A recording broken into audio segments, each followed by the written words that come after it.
Welcome to the Sales Influence Podcast, where we talk about finding the why in how people buy. I'm your host, Victor Antonio. Thank you for joining me today. Really appreciate you being here. Today I want to talk a little bit about, let's get back to some sales basics, shall we? So today I want to talk about, why are you in sales? Yeah, that's the question I have for you, and I want you to think about this. Why are you in sales? I mean, it's a great question, right? Now, suppose someone were to stop you dead in your tracks while you were making a presentation, and they would ask you, why are you in sales? Why not get a 9-to-5 job? Why not get a regular job like everybody else? Why are you in sales? Here's a business, here's a profession where rejection is everywhere, every day. Uncertainty is everywhere, every day. Why are you in sales? Why don't you go get a steady job? Why don't you go get a 9-to-5? Why are you in sales? What a great question, right? Now, I don't know if you've taken time to think about this, but I'm asking you right now, why are you in sales? Now, the reason that question is important, in fact, I'll go out on a limb and say that the answer to that question, the real answer to that question, will indicate whether you'll be successful or not in this profession of selling. See, because you have to have, as Simon Sinek would say, that big enough why. You got to have a big why. Why are you in sales? Because when you have a big enough why, you'll figure out the how. And too often we say, Victor, the reason I'm in sales is because money. I like money, Victor. I want to make money. That's why I'm in sales. And I don't have a problem with that. I'm a capitalist. I love people who are capitalists. I like people that want to make money. I think money is a great motivator. But behind the money, why are you in sales, really? Because it is to have what? Financial freedom. It's a great statement. Victor, financial freedom. That's what I want. And then you probably say, well, you know what? I want to control my own financial destiny. That might be another bigger why. Now, controlling your own financial destiny is great, right? Because if you have a standard 9-to-5 salary job, then you can't really control your financial destiny. You may get the raise every year from 3%, but that's not big enough. That's not good enough. Why are you in sales? Maybe you want to make money, more money, control your financial destiny so you don't have to worry about things. And I get that.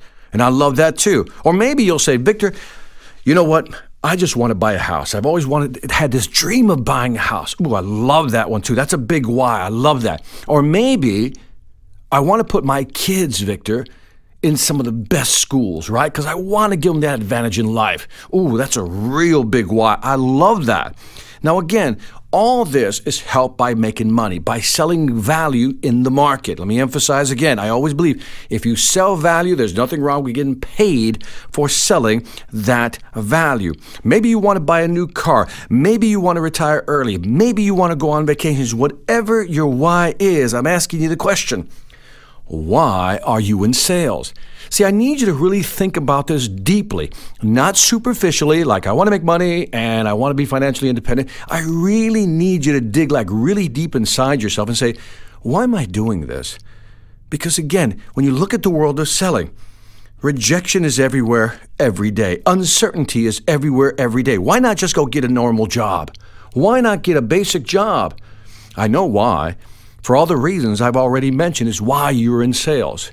But I want you to start thinking about tangible goals, tangible reasons for you being in sales. Because when you have tangible reasons, real hardcore reasons why you're in selling, that idea, that concept, that why is going to push you through those tough days when your sales aren't selling, right? In other words, you're not selling. Customers are saying no. Deals that you thought were going to go don't go. And all of a sudden, you're not hitting your number. You're not making the money you thought.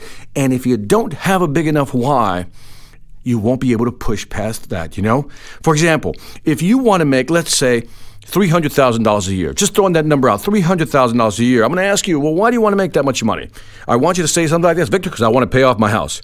Well, why do you want to do that? I want you to say something like, because I want more financial security for my family. and I want to be able to afford things. See, this is getting to the why of why you do what you do. And when you understand it, and your partner understands it, and everybody around you understands why you're in sales, it makes it that much easy for people to support you. Not that you need people to support you all the time, but it allows other people to support your goal, your dream, especially if you're married. If you're married and you tell your husband or your wife, look, this is the reason I'm sacrificing. This is the reason I'm doing this. This is the reason I'm spending all these long hours. This is why I am doing it. If you can do that, then again, not only do you satisfy yourself in terms of finding your big why, but everybody around you understands that.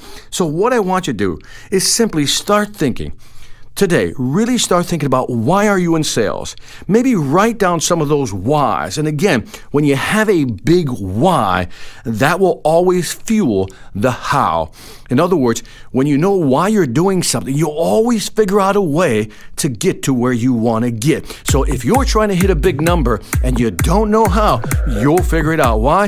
Because when that why is big enough, we always, as human beings, find a way to achieve our goal. That's it for the Sales Influence Podcast. I really want you to think about this concept. Anyway, leave me some information or feedback on iTunes, Stitcher, or YouTube. Let me know what you think. I'd greatly appreciate it. Also, check out my online sales training platform, the Sales Mastery Academy. 25 courses, 300 videos, my books. And if you're serious about increasing your sales ability, go to salesmasteryacademy.us. That's salesmasteryacademy.us. Lastly, I want to thank you for listening. This is Victor Antonio, always reminding you, selling ain't hard when you know how. Take care.